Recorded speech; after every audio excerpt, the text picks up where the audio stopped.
Sit back, relax, put your belt on, and enjoy the show. All right. So first game of Saturday, we see the Blues taking on the Waratahs.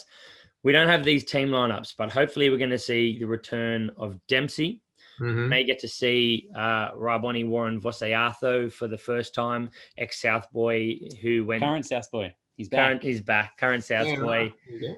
Who went to the Sunwolves, and he was almost lost to Australian rugby because he was picked in a squad for Japan, and they realised that he hadn't been there long enough and had to pull him out. I think this was just before the World Cup. Yeah, right. He was very close to being lost to Australian rugby, and I would say we won't see him this week, though. Apparently, he's still got a niggly ankle injury from the end of his Japan contract. Okay, right.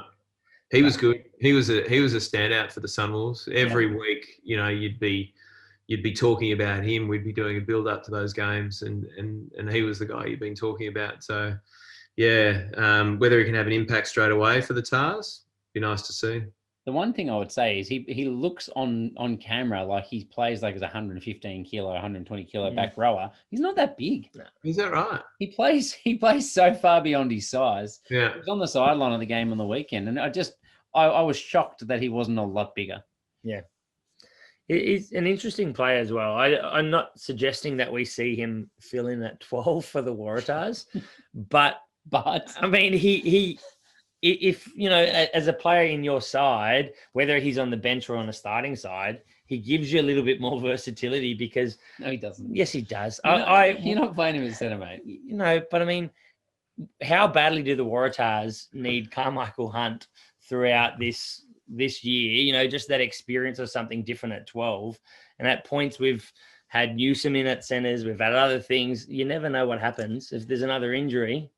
I think you're crazy. Michael Hooper's coming back early to play centre. You heard it here first. No, I don't know whether we're going to see him. I don't know whether we'll see him. Look, I honestly not against him, but I hope we don't. You know, Tizano's done really well. I think he deserves his shot and a bit more game time. And Gamble, he was pretty promising when he's had moments as well. Hooper's just started a 2-week quarantine, which means he 2 gets weeks. out of quarantine after round 3. There's 2 games left, and he hasn't run for 2 weeks. Like, they're not going to put him in there and risk him for the international season. No way. No. I'll tell you what, more than Carmichael Hunt, the Waratahs need a coach that attracts some big names. Yeah. You know, and even if that's former Waratahs who are looking to come back here, maybe with the World Cup in mind. You know, Curtly Bill's on record as saying that, you know, he wants to play at the next World Cup, but they need someone who can reinvigorate that program. Yeah, definitely. Look, I thought I bought into Penny's vision and I believe that he could be a man for the job. And sadly, I think it is a, you know, results-based industry, but it would have been lovely to see him backed like Thorne was backed for the Reds and given the time to make some substantial changes. Because I think that's what, from our side, that's what the vision looked like. But apparently he was telling them, you know, we're going to do well and we're going to do well this season and make some significant changes. Well, apparently that's what it sounded like, because apparently he wasn't meeting what he had told them. I don't know what you could have expected from us this year. I mean, there was rumblings the whole time about the fact that he was rubbing the senior players up the wrong way and they weren't buying into what he wanted to do. So there was obviously a lot going on there. Tom Robertson was on record saying, you know, he was very critical. Jed Holloway, the same, very, very critical. So there was obviously a bit going on there. That was all behind closed doors and kept quiet. But I was the same. I really liked what he was saying in the media and the vision he had. But having said that, I also quite like Gillespie's track record to get an opportunity. So it's a tough first coaching job to come into his Waratahs side and resurrect them. But I think he deserves an opportunity as well.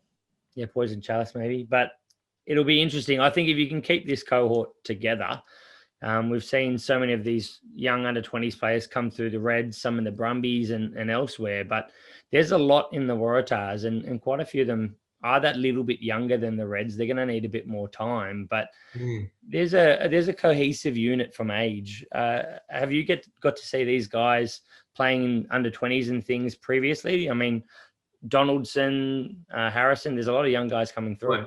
And it's interesting that you've talked about those two. That's a really interesting dynamic too. I don't know whether you caught up with the story. I mean, they're obviously, you guys know they're housemates, best mates, and you got Donaldson now, who seems to be, since Will Harrison went out with that hamstring injury against the Brumbies, Donaldson seems to be the first choice at the moment, and so they clearly believe that he's got something.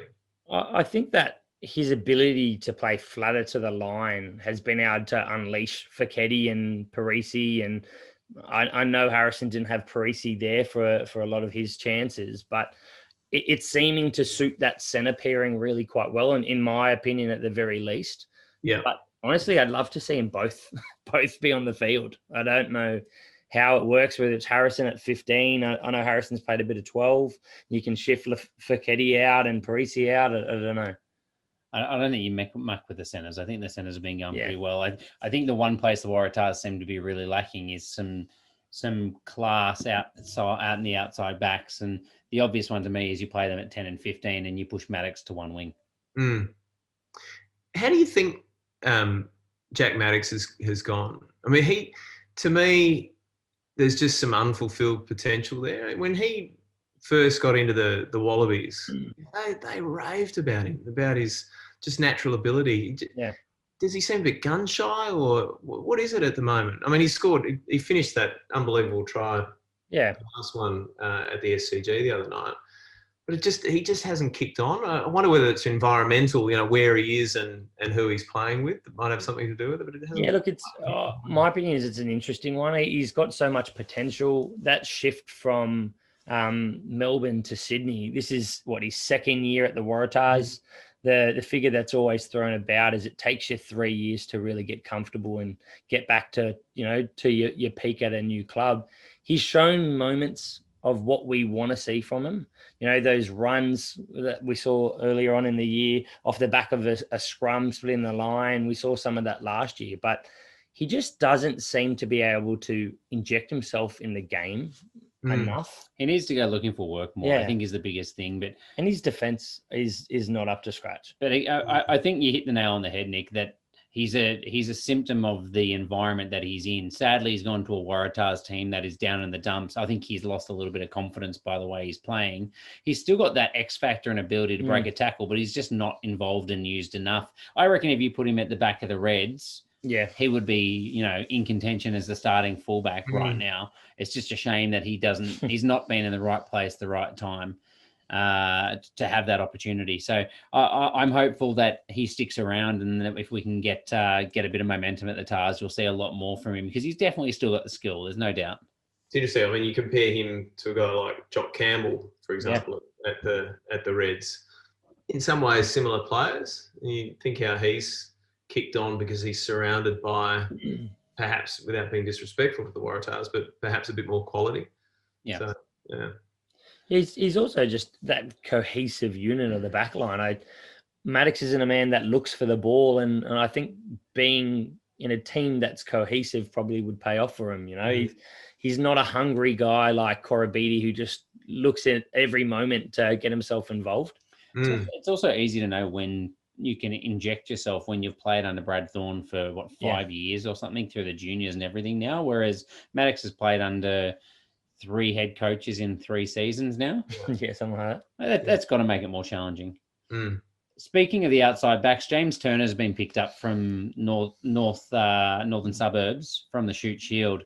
There's a chance you could even see him have a run over Mark Nwanganitawasi. I think no one's been blown away by his defensive efforts yet. He still hasn't sorted out the reason why he was dropped. And I know that I think James Turner is seen as a little bit more of a reliable option. So that would be, I guess, quite a story if he did get that chance.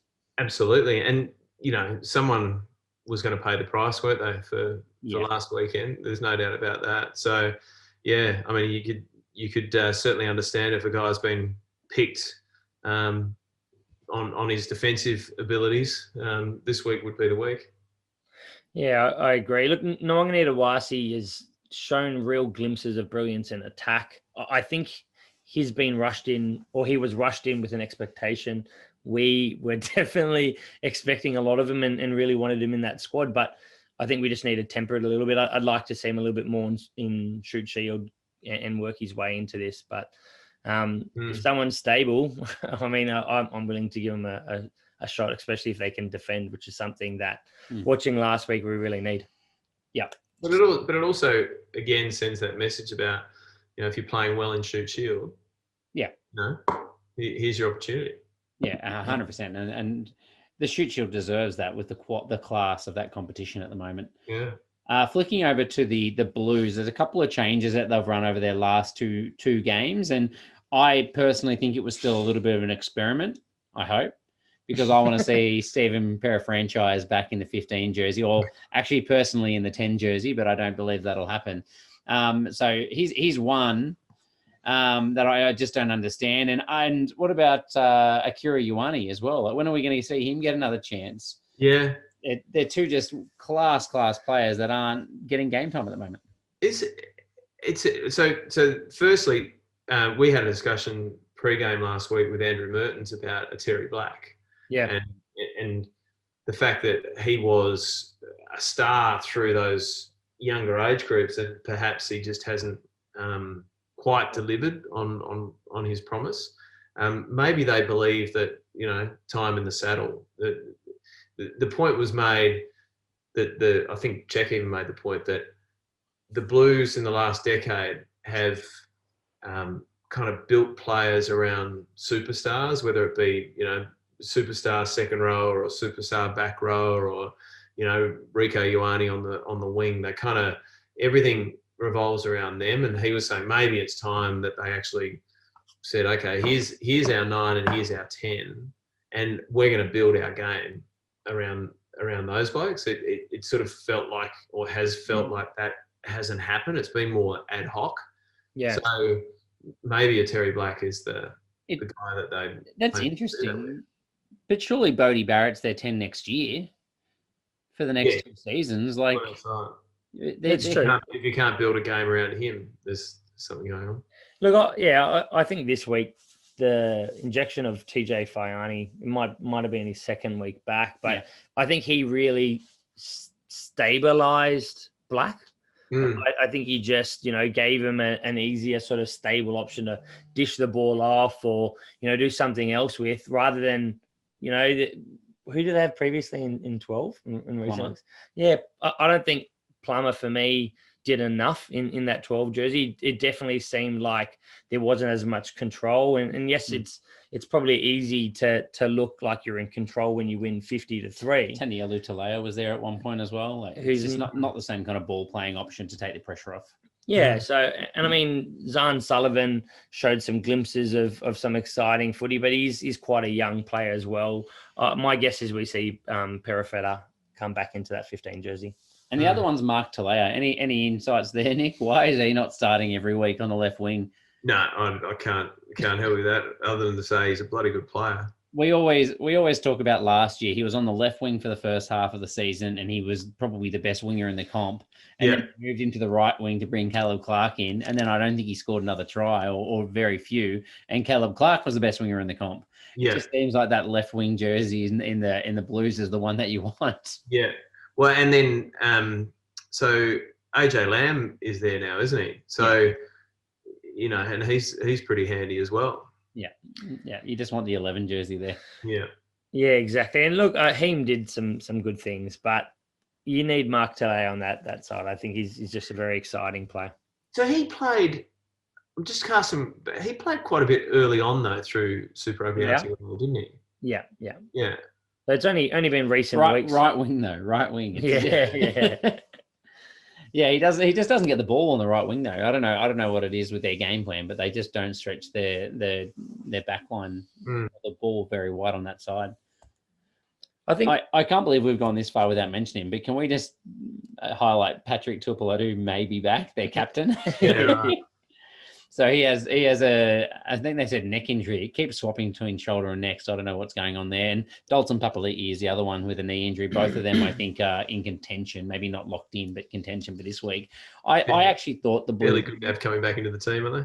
Yeah, just slightly handy, especially after a tough week last week for them. They really need that to buoy them. But I thought Patrick Tuipulotu was a gigantic loss through Super Rugby Aotearoa for them this year, and I thought they really missed his leadership. So I'm a bit worried about how much better they can be with him in the side. Yeah. Well, actually, those little things, and they didn't really.